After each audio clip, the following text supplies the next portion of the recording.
It's been a big day for Joyce Chant. She's turning in for the night. After years of nightmares, at last, a quiet night in with her husband. Sometimes the abuser ends up on the wrong side of a gun.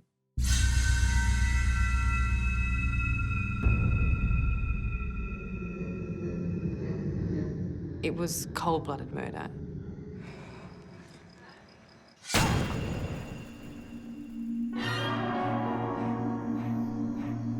In the outer suburbs of Sydney, Australia, it's a regular night for the Chant family. But for sons Jamie, Craig, and young Scott, family life holds a dark secret.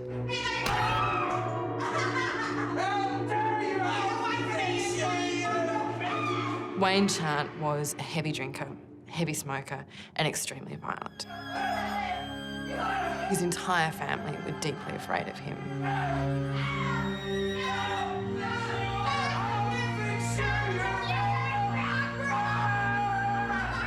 He would hit his wife badly. He would backhand her, he would throw her to the ground, he would hurt her.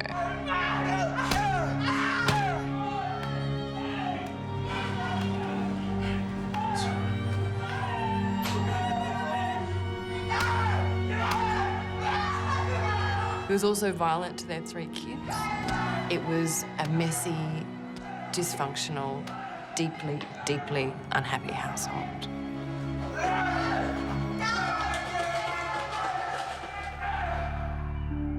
Crime reporter Jordan Baker has covered domestic abuse cases before.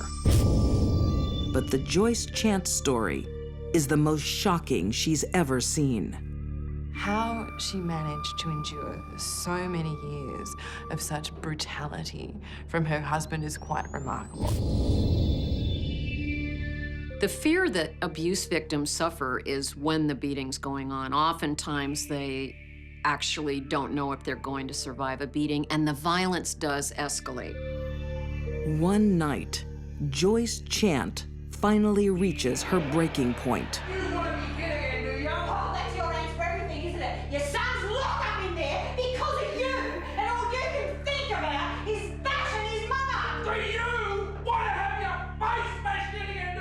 After all the beatings, after all the abuse, she became a hard, determined woman. Bash me all you like, but you'll never shut me up! What else is there about that?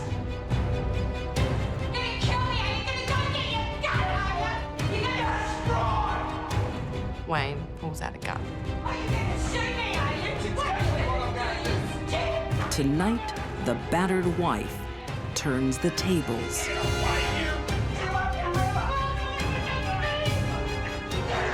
He falls.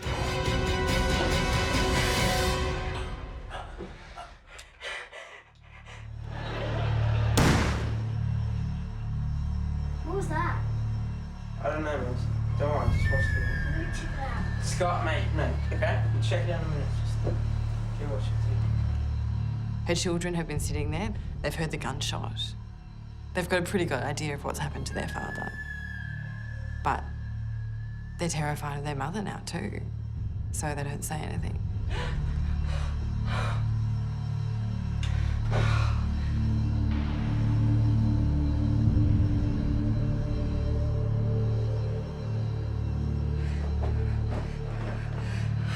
She wraps him in their bedsheet and leaves him there.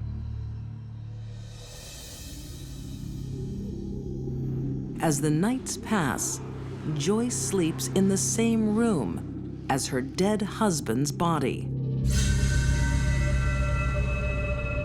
To the children, the house is strangely quiet, and there is a foul smell. The body is starting to smell, it's starting to decompose. Joyce tells family and friends Wayne left her for another woman. But one person doesn't buy it. Wayne's mother, Dorothy. What do you want? What have you done with my son? I told you, he never come back from Bathurst. Probably shacked up with some tart. There's no way he would get up and go without contacting me. Well, he's proved you wrong, hasn't he? I want to see the boy. Dorothy Chant is a wily old woman. Her daughter-in-law is hiding something, and it's closer than she could imagine. For almost 2 weeks, the body sits in the bedroom. But Joyce is in no hurry to bury her husband. She's not done with him yet. Joyce Chant is sleeping with a dead man. It's her husband, Wayne. Brutal men married to women that they beat frequently end up shot in the head. Her young children are too scared to ask where their father is. Wayne's body stayed in the home up to 14 days. Joyce spends her nights planning what she's going to do with her husband's corpse. She comes up with a brutal, calculated plan.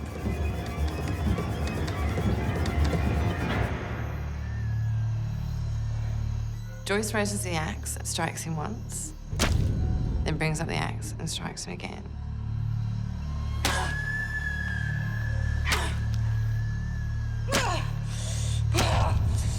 And quickly is overcome with so many years of anger and hatred and frustration. Soon she's cut off his leg, his other leg, and she chops off his arm, his other arm.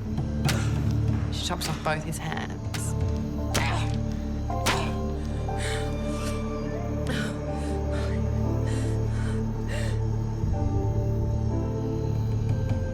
And now, in their backyard, where they've raised their children, where they've spent many years of married life together,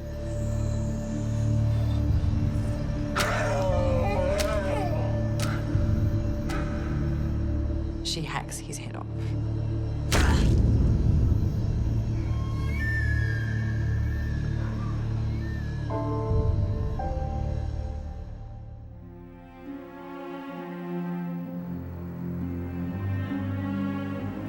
At a rest stop south of Sydney, a driver pulls over for a smoke and makes a gruesome discovery.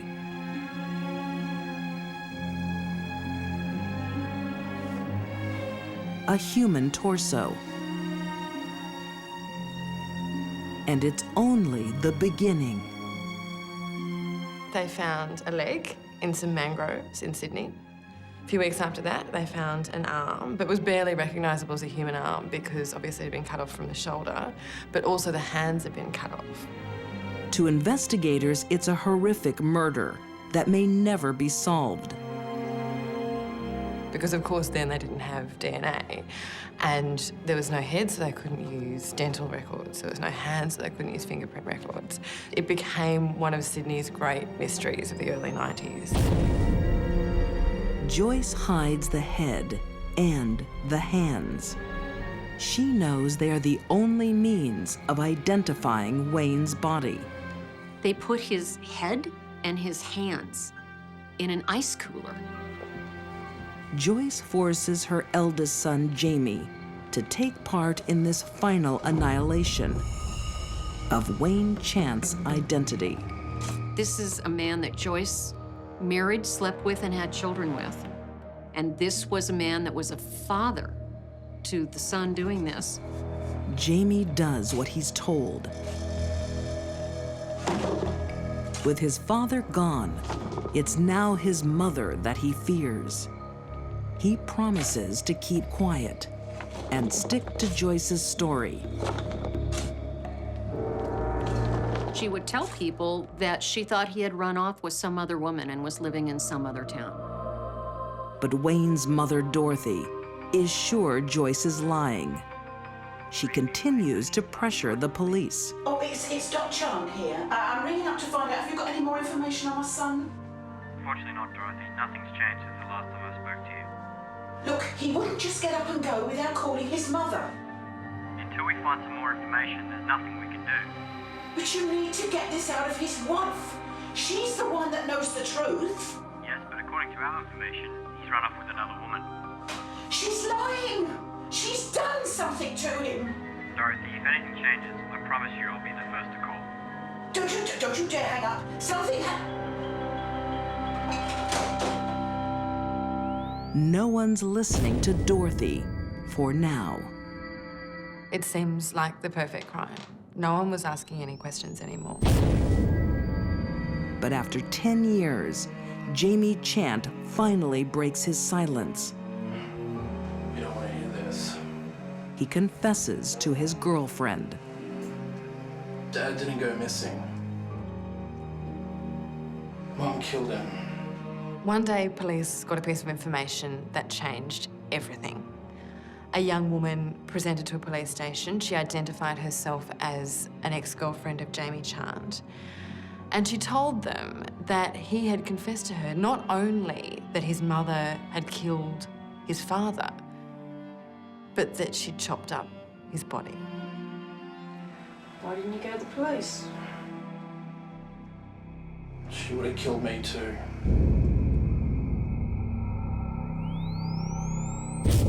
With this information, detectives realize that Dorothy Chant was right all along. They believe they've finally solved the body parts cold case. But they need scientific proof. Dorothy was a fiery old woman. She kept hounding the police. Luckily for them, Dorothy kept fighting till the day she died. Dorothy was also a clever woman. As her dying wish, she insisted that police take a vial of her blood so that even from the grave, she would be able to get justice for her son. So they took tissue from the body and the blood sample Dorothy had left before she died, and they sent them to the United States for some advanced DNA testing.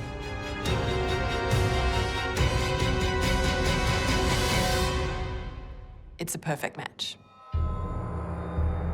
15 years after her crime, police charged Joyce Chant with her husband's murder. She pleads guilty to manslaughter, claiming self-defense. Joyce may have believed what she was doing was the right thing for a mother to do to save herself and her 3 sons from this tyrant. But really, it was a cold-blooded murder and something that destroyed not only her life, but the lives of her entire family. Prosecutors accept the plea of manslaughter. Joyce Chant is sentenced to only 5.5 years in prison. Some secrets are so shocking. She was cold, calculating, and cunning. No one is willing to believe. Some people are very, very skilled at lying. One woman is about to meet her maker. I don't really think she had a conscience. And she has a lot to repent. Anyone who will kill in the slow and extremely cruel fashion in which she did it, I think that is nothing but evil.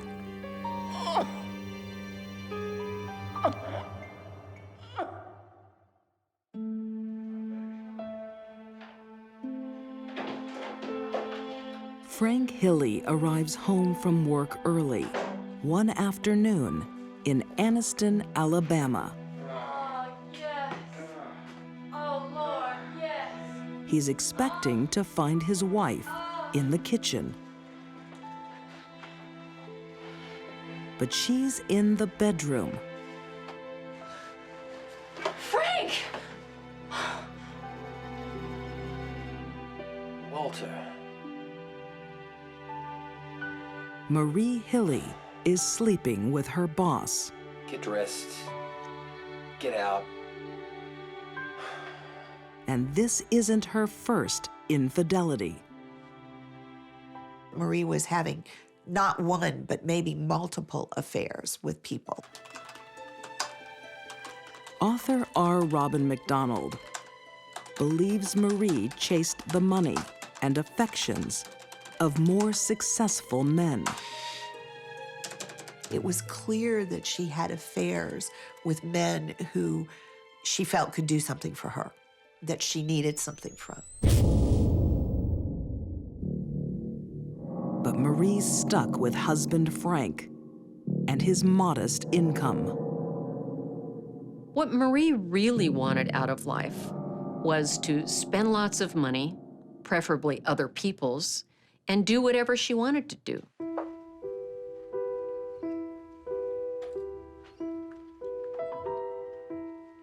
Marie decides on a new strategy: life insurance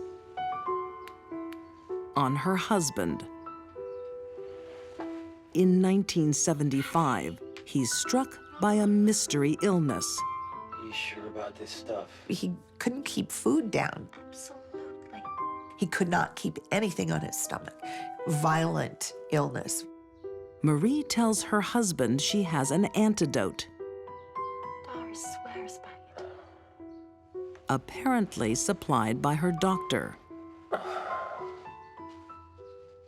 Frank had said to his sisters, Marie is going to have to learn how to give me shots. She says the doctor has told her she needs to give me shots. But far from helping, Marie's injections are secretly killing her husband with arsenic from rat poison.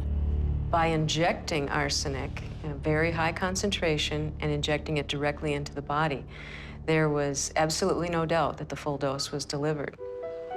This was a death sentence for Frank.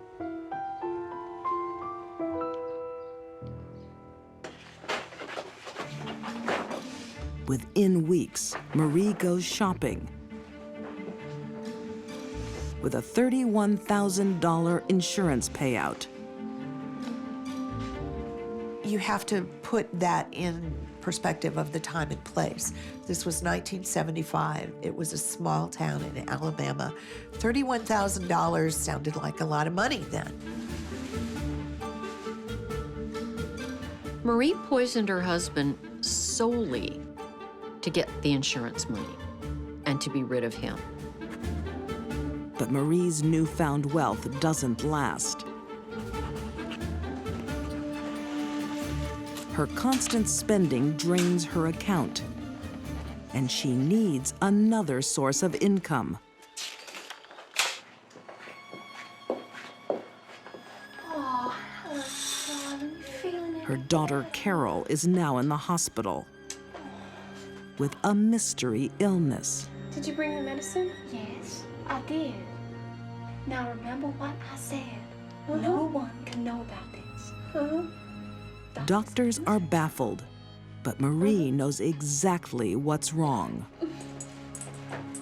I think that she thought she had found the perfect system of committing murder because arsenic poisoning mimics so many different symptoms. After murdering her husband for insurance money, Marie's now trying to kill her daughter. She insured her life, and she wanted the money. Hi, Carol.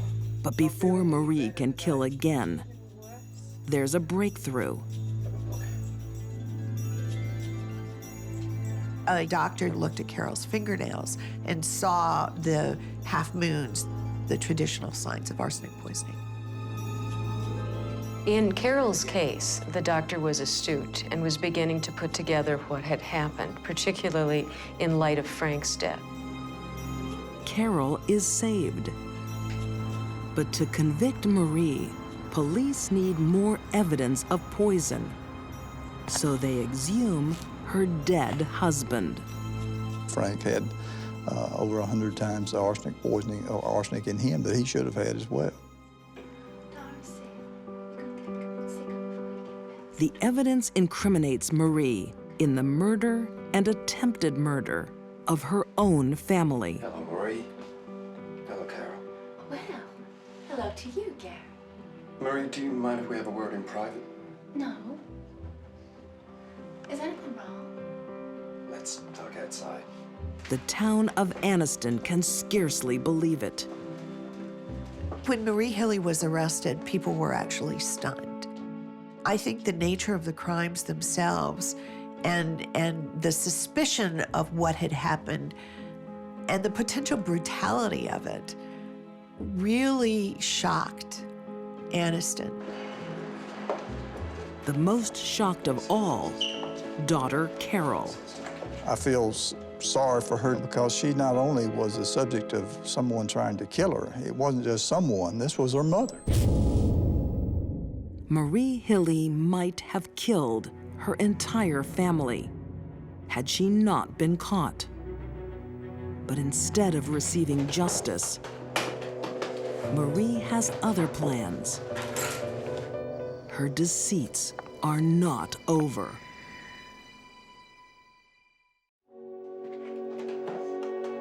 Marie Hilly is leaving town before anyone catches her. She's skipping bail after being charged with her husband's murder and the attempted murder of her daughter. After Marie left Anniston, she went to Florida, where she assumed an alias. It's Robbie Hannon. She met a man and subsequently married him, became Robbie Homan. Blissfully ignorant of her deadly history, John Homan is head over heels. Chicken was delicious. Oh, thank you. I'm so pleased you enjoyed it. But like everyone else in Marie's life, he gets a surprise. No, not for me. Oh, come After 2 years reborn as Robbie Hannon, she tells her husband she has a fatal illness. I'm taking new medicine. Robbie's condition has worsened. John Homan was not terribly bright and very accepting, almost gullible in a way. That's why I'm going back to Texas. There's a She special claims a there. doctor in Texas can help her. I sure hope so, honey. Robbie has an identical twin sister. And that she can stay with her twin sister there. Twin sister? Yes, I have. Lies on top of lies. Possibly be as lovely as you. It was like she had fantasized and created this person in her mind, and you know, who knows, maybe she did exist in her own mind. Marie is reborn again as Terry Martin. She assumed the role of the twin, called her husband and told him that his wife had died. She decided that she wanted to leave that identity behind. And when she was gone, nothing else that was any better had come along, so she decided that she would just go back and move in with John again as a twin sister. I'd like you to meet our lovely neighbors, Brad and Susie. They were great friends with Robbie. Well, hello to you. I've heard a lot about you two. She had lost a good bit of weight, 50 pounds. She had bleached her dark hair blonde. Uncanny, isn't it? That's amazing. Unbelievable. John was fairly convinced that that was not his wife, that was his wife's sister that had come back.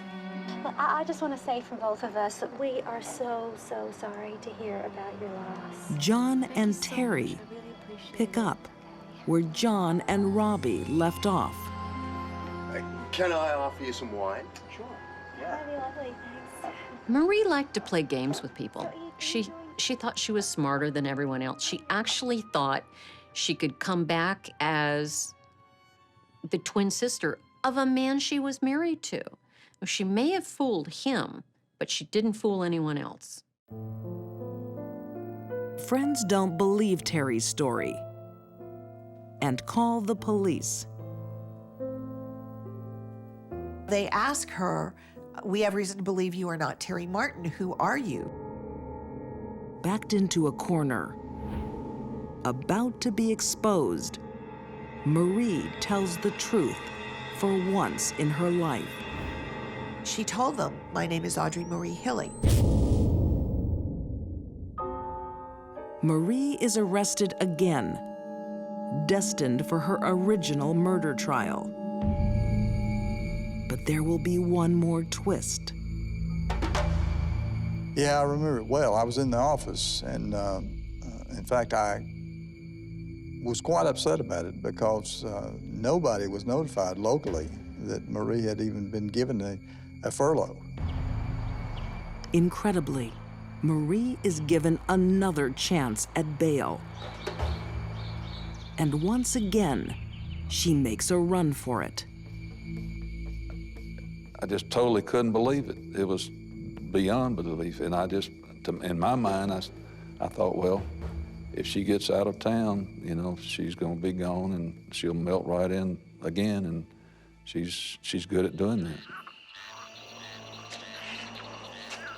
But this time, the master deceiver will not succeed. During her last days on the lam, in dreadful weather,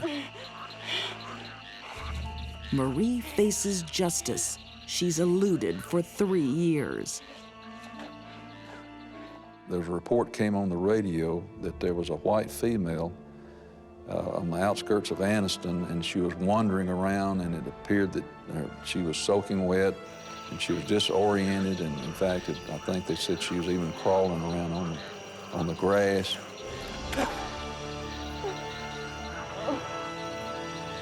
She died of hypothermia just sometime later there that day.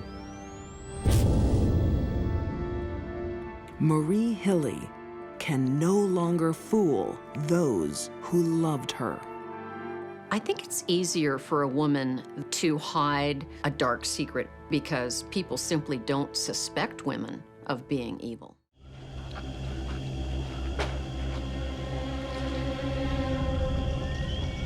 It's after midnight on the edge of a ranch stock pond in Texas.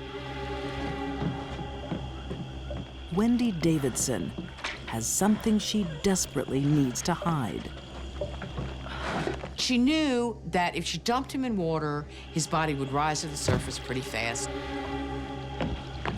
So she gathered some heavy auto parts and concrete blocks and things. She tied these things to his body. The body belongs to her husband, Air Force Sergeant Michael Severance. This man was a hero. He survived 5 tours of duty in the Middle East. And yet, he couldn't survive 5 months of marriage to that woman.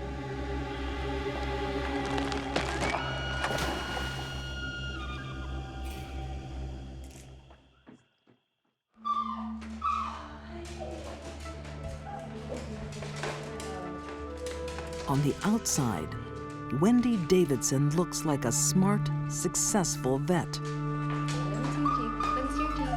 Okay, open wide.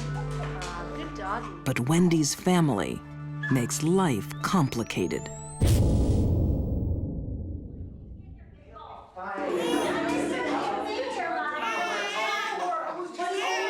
Wendy has been married to Michael Severance for 5 months. But no matter how hard he tries, Michael can never satisfy his new mother-in-law. Wendy was very torn by the conflict between her parents and Michael. Wendy was tied to her parents. They were helping her financially to get her practice going. Her mother was working in the clinic almost every day. She was bound to them by emotional bonds that just could not shatter.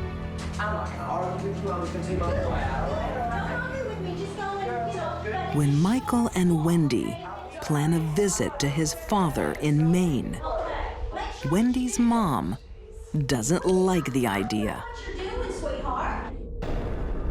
The pressure is wearing Wendy down. Somehow, Wendy, in her self-centered, vainglorious way, decided that this was the solution to her problem. That if she got rid of Michael, her life would be fine. It was irrational, it was heartless, it was cold. But that's how Wendy's mind worked.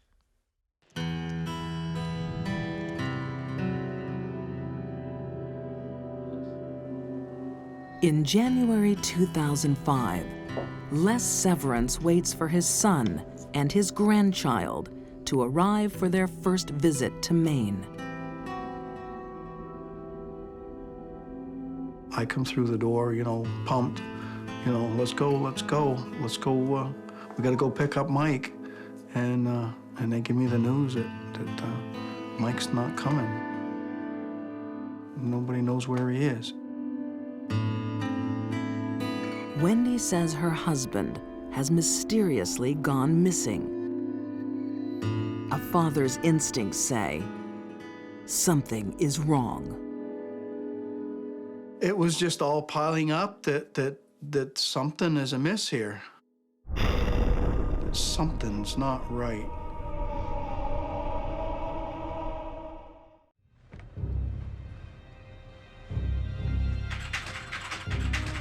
Late at night, Wendy Davidson desperately scours the internet. Her searches will leave clues to a murder. Two things in particular on the computer were a query on polygraph examinations, and then another query on the decomposition of body and water. As Texas Ranger Sean Palmer begins investigating the disappearance of Michael Severance, Michael's wife, Wendy, becomes the prime suspect.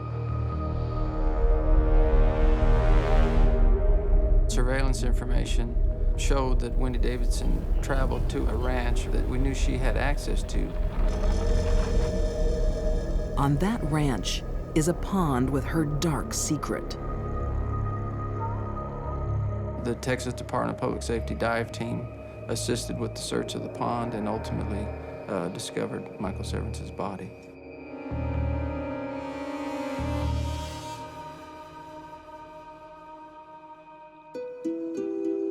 "2,000 miles away, in Maine, Michael's father receives grim visitors.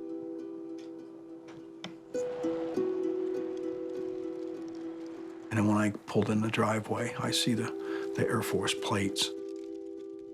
And I really had a hard time coming through the door. I stood out in the driveway for probably 15 minutes because I knew. They told me that they had found Michael's body in the pond.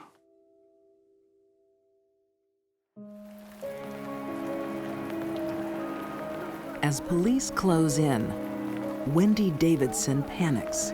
She calls her family to a secluded cemetery and makes a strange confession. She told her brother that I did not kill Michael Severance, but I disposed of his body.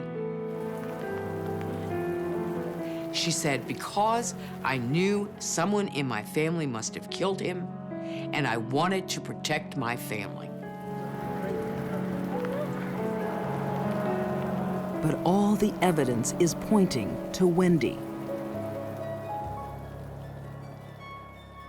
One of the things that was critical in the investigation was the drugs that she kept at the clinic.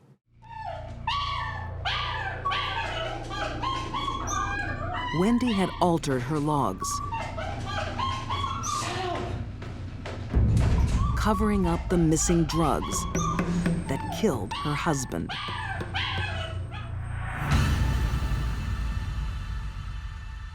Law enforcement pieced together all the little bits of evidence and came up with a scenario.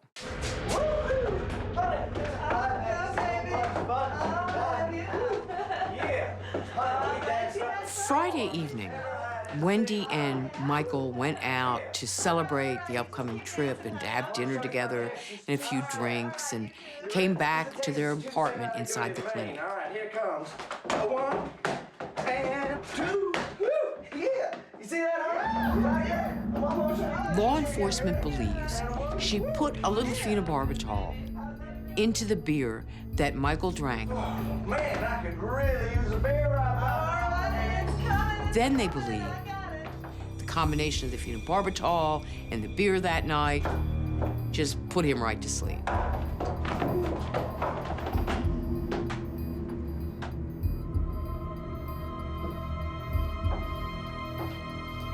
They believe that when that happened, she pulled out a veterinary syringe, filled it with euthanasia, and slammed that thing into the center of his chest. And pushed down on the plunger, just as she would have done any dog on the table in her clinic. Its effect would take place immediately, and death would ensue in 2 to 4 minutes. This type of death is relatively painless.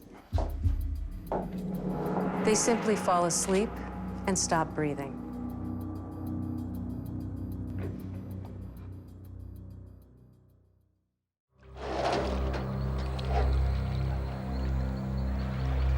After dumping his body in the stock pond, Wendy thinks she's finished the job.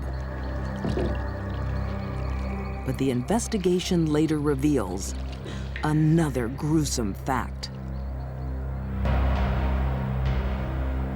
Wendy, a couple of days after her husband's death, had gone online and researched what a body does in water. And she went, oops, I made a mistake. I didn't put enough weights on his body. He is going to rise up to the surface.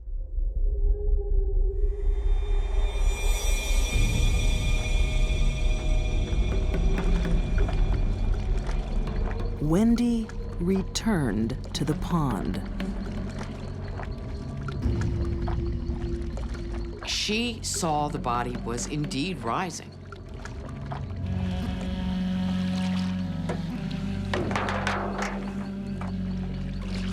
It's not difficult to sink a body, but it's very difficult to keep a body down once it begins to decompose.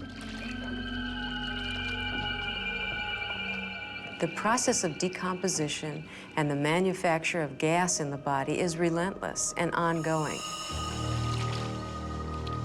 Wendy has to get rid of the evidence one more time. She took out her blue veterinary knife and stabbed his body 41 times. Mutilating a dead body of someone that you supposedly loved, pretty gruesome thing to do, pretty incredible thing to do. I think most people can't even begin to imagine themselves doing such a thing. So she got past whatever hurdles she had to get past to do it.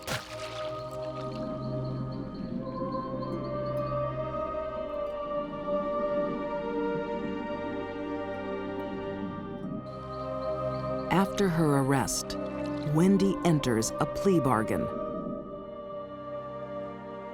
Convicted of murder, she's sentenced to 35 years in prison. Wendy still claims she is innocent. I truly believe she feared that Michael was going to leave her and try and get custody of their son. This is something that you think of every day. This never goes away. Why did they kill little Mikey?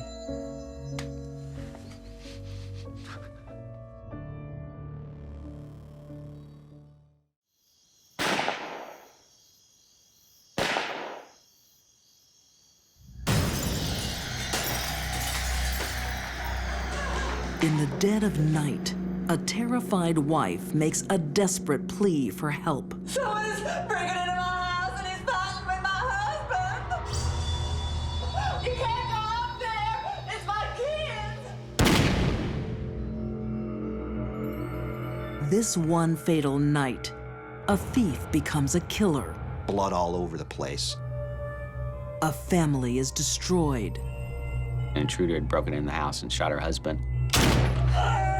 And a woman's deadly secret is exposed.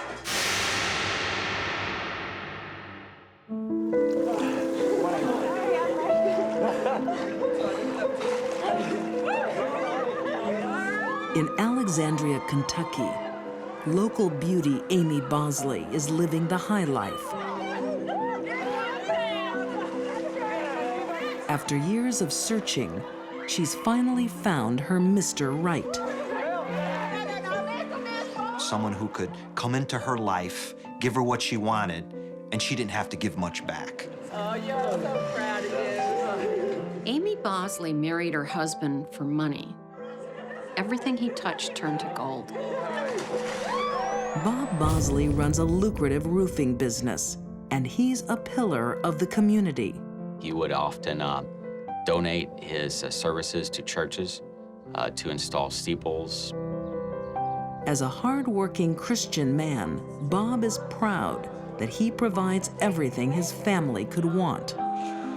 Ready? Smile.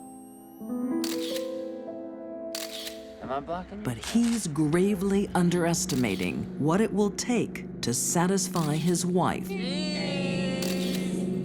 Big house, big cars, money in the bank. And she really didn't have to work if she didn't want to, but that's not enough. That is not enough for her. She wants it all. Bob Bosley is completely unaware of the insatiable greed driving his wife. No matter how much he provides, Amy will always want more. That's narcissism. They believe they deserve more than what they've been given in life, and they're gonna take it. Hey, honey. Hey. How'd you like to push our management skills to you? You want me to do your tax? You know I'm no good at this stuff. You know, the longer I spend up a ladder, the more money we're gonna make. When Bob innocently asks Amy to manage the company accounts, she sees an opportunity. He trusted her completely, and she completely took advantage of him. Amy begins to see all this money that the business has to pay, by law, the IRS. Amy hatches a plan to deceive her husband. Write a check to the IRS, put it in the books. Bob would see it in the books, but she would never send the check to the IRS. Instead, she would withdraw that money herself and put it somewhere. Amy was having an affair with Bob's money. And it's a passionate affair. Within a few months, Amy steals over $100,000. It took on a nature of its own, and it became a monster. But Amy isn't just stealing from her husband. By committing tax fraud, she's also robbing the US government. And they're not so easy to fool. The IRS started to look into this, thinking Mr. Bosley wasn't paying his taxes. They started sending out letters. What they didn't know was the letters weren't going to Robert Bosley. They were going to a secret P.O. box that Amy had set up to receive those letters. Business is booming for Bob. He believes the family finances are secure. While Bob was climbing the business ladder, Amy was climbing into his business accounts. Amy is bleeding her family dry. She's now stolen over $1 million. But with no tax payments and no contact from Bob Bosley, the IRS believes he is committing the crime. Glass of water? Nope, And one day, they finally pay a visit. I'll just get right to the point. Sure. I'm investigating your husband, Bob Bosley, for tax evasion. I can't believe this. If it's not cleared up, he could face a jail term. Oh my God. But even with the threat of prison, Amy keeps stealing. No one's gonna find out. I'm gonna take this money, I'm gonna hide it. Why? Because I deserve it. I deserve this. But there are two things you can't avoid in life: death and taxes. Oh, yes. Yeah, hello. Has my husband contacted you? No, I'm afraid he hasn't. Oh, really? I can't believe it. I'm afraid I'm going to have to take this matter to the police. No, that's not necessary. My husband is here right now. I'm just going to get him for you. She's smarter than the police. They're never gonna figure her out. That's what she's thinking in her mind.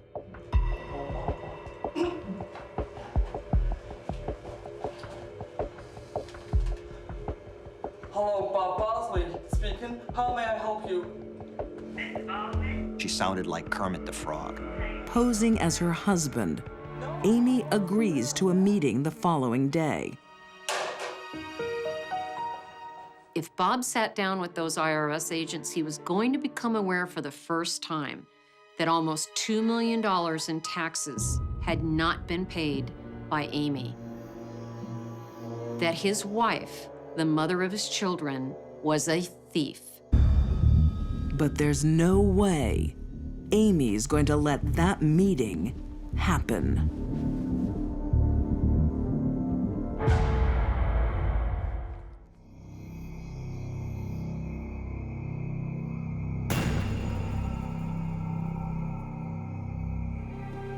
Amy Bosley is a thief and a liar. She's defrauding the government and deceiving her unsuspecting husband.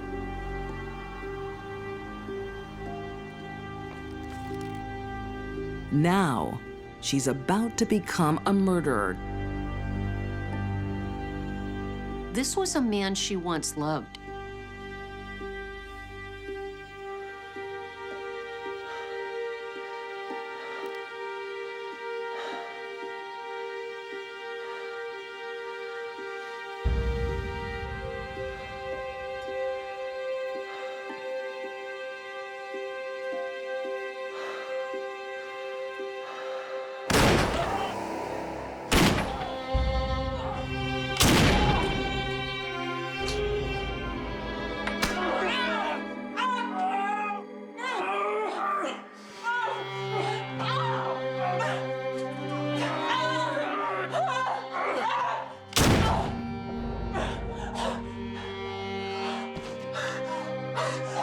This was a war between these two that she won. Amy completes the job by firing 6 shots into the man she married.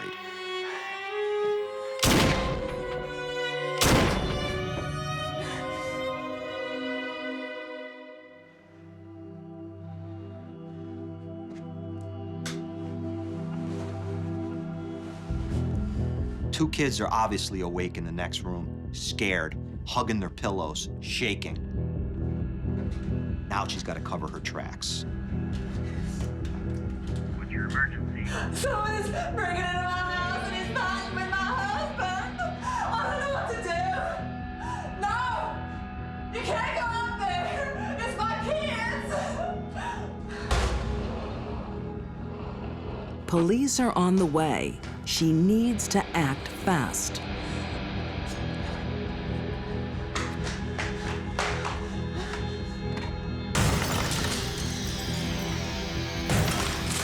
She goes downstairs, she breaks the window from the outside. She also opens drawers and cabinets in the kitchen and kind of throws things around. Amy tries to make it look like an intruder has ransacked the house. She caused a panic in the community by saying an intruder had broken in the house and shot her husband. Reporter Jim Hanna was one of the first on the scene. Like the detectives, he wasn't convinced by Amy Bosley's performance. I saw him standing by the bed. I tried to stop him. I tried to grab the gun. Look, I can see the hands where he scratched me.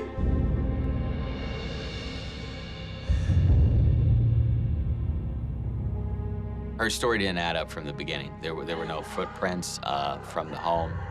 No one saw anyone suspicious in the area, despite a massive search. Inside the house, things are looking very suspicious. It looked like a made-for-TV crime scene. The cabinets under the sink are open. There's nothing under a sink that is of any value to a thief. As cops begin to scour through the house, they find 2 bullet casings near Bob's body. They find more shell casings. Where? In the washing machine.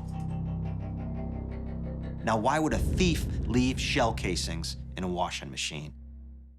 In the following days, investigators get a call from the IRS and learn about the $1.7 million Bob Bosley owes in unpaid taxes. So this now paints an entire other picture for the police. Motive. 1.7 million motives for Amy Bosley to shoot her husband. The case is mounting against Amy, but there's still not enough evidence to convict her of murder. I think the most shocking element of the crime was that this woman shot her husband with children sleeping in the room next door. Now, I'm going to have to ask you a few questions, okay? Amy thinks she planned the perfect crime. So tell me everything that happened. She had spiked the kids' drink so they would sleep through this, but I don't know anyone who could sleep through a 9mm gun being fired multiple times.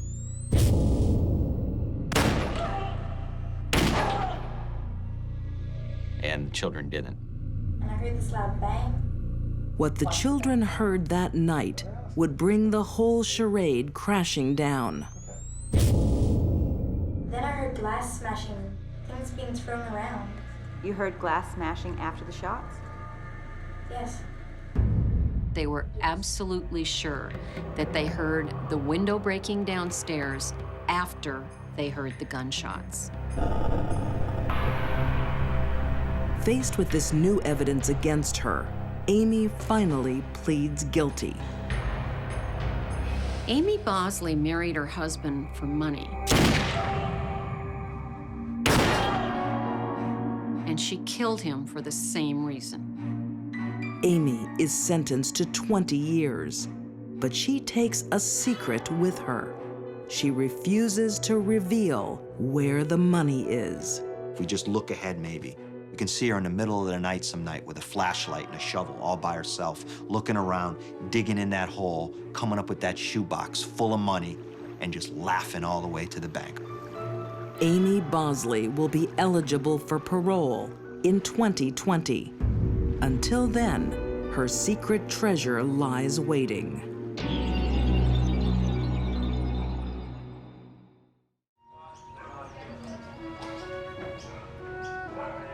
To the world in the early 1990s, this is a successful family. Dr. Mike Farah is a promising cardiologist. Kids Kelly, Tim, and Kate are happy and confident. Their mom's a doctor too. Oncologist Deborah Green. But beneath the surface lies danger.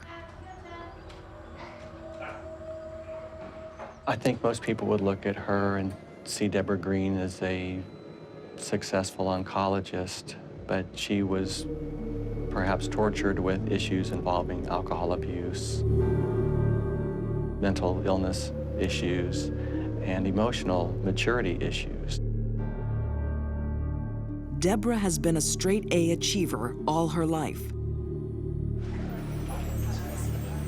But medicine demands more than just smarts.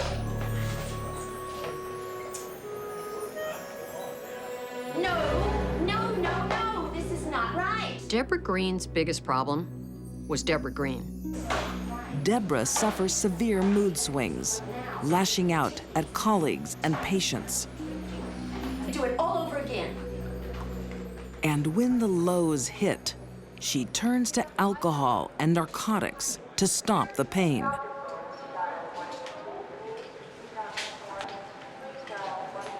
She wasn't cut out for dealing with patients. I mean, she was, very smart and technically maybe a good doctor, but her bedside manner was lacking. Journalist Tony Rizzo investigated Deborah's fall. From valued doctor to ostracized clinician. She quit actively practicing medicine. She did some work like that involved, reviewing records and things like that, but she wasn't really involved with dealing with patients. The moods and the tantrums shut Deborah off from colleagues and family.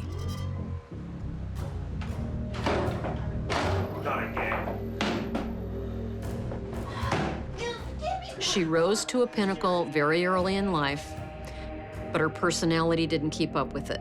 Her self-discipline didn't keep up with it. Her self-control was never there, and it started to fall apart. What are you doing on this place? It's a pigsty. Oh, God. Husband Mike finds her drunk once too often. He threatens to leave and starts an affair. Everything Deborah has is slipping through her fingers. Her career, her prestige, her husband. So she starts planning retribution with a deadly poison.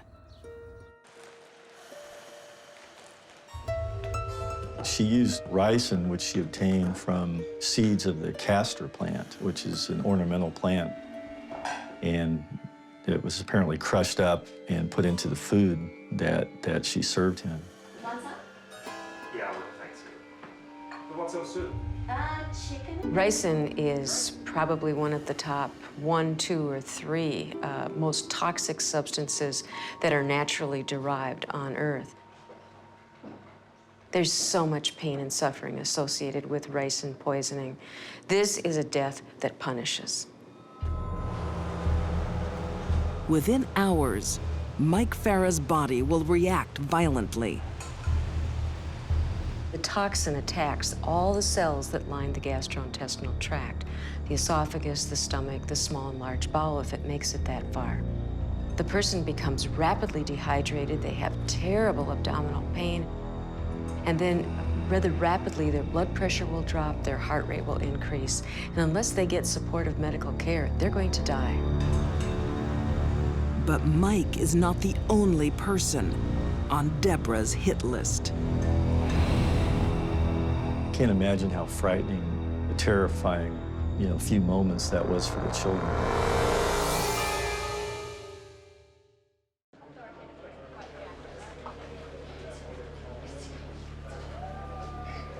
Dr. Deborah Green is having a breakdown. She has a history of depression.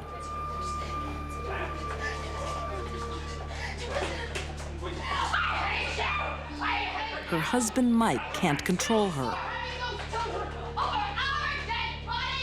Mike had taken Deborah to the hospital in an attempt to have her mentally committed.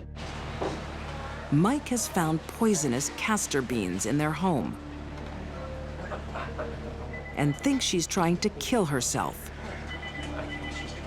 The doctor examined her and determined that it was a family dispute and was not something that would be a mental commitment situation. Mike doesn't realize the deadly poison was meant for him.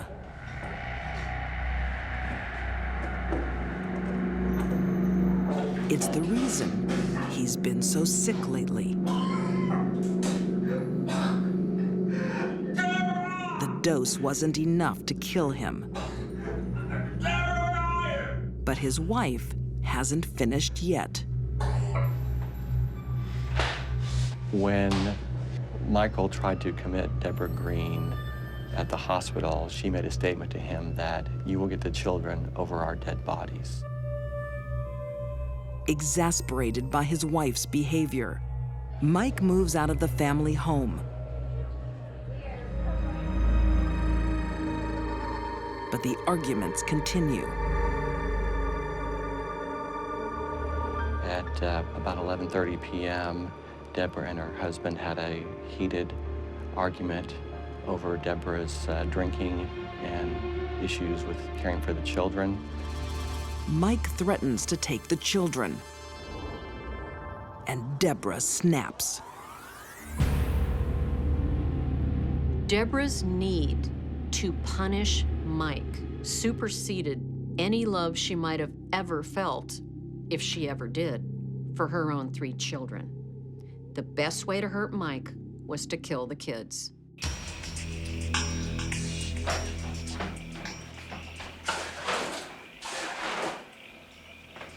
The events of that night were sort of a perfect storm of 3 different factors. She obviously had some mental health issues that had not been addressed. When you put on top of that the heavy consumption of alcohol, and then the angry relationship, I think that in that moment, she did a monstrous thing. She set the house on fire. Upstairs, Tim, Kate, and Kelly are soon woken by flames. Her son, Tim, got on the intercom and asked what he should do during this fire. And Deborah Green told her son to remain in his room and wait for the professionals to arrive. I can't imagine how frightening, terrifying, few moments that was for the children. Kate heads straight for the window. Kate! And makes her way onto the roof. She has a simple choice: jump or perish. Kate, jump! I can't do it, I'm afraid! You jump now! Deborah Green stepped aside and the daughter landed on the ground. It's very hard to understand why someone would kill their children, but you have to remember that the women that would think that murder's the only answer aren't thinking right to begin with. Right, it's a two-story building. It's almost completely in flames now. We need you guys Police here now. arrive, along with Mike. What's going on? What's going on? Who are you, sir? But it's too late. I've got to get the children. Please. I could not begin to imagine how her husband would feel after having lost 2 of his children to what she did. A lot of people were affected by this case. It's just so shocking to have a situation where you have a mother that's capable of doing something like this to her own children. The fire investigators found about 4 different points of origin of the fire. They determined that an accelerant was used and that the fire was intentionally set, that it was arson. Deborah is the prime suspect.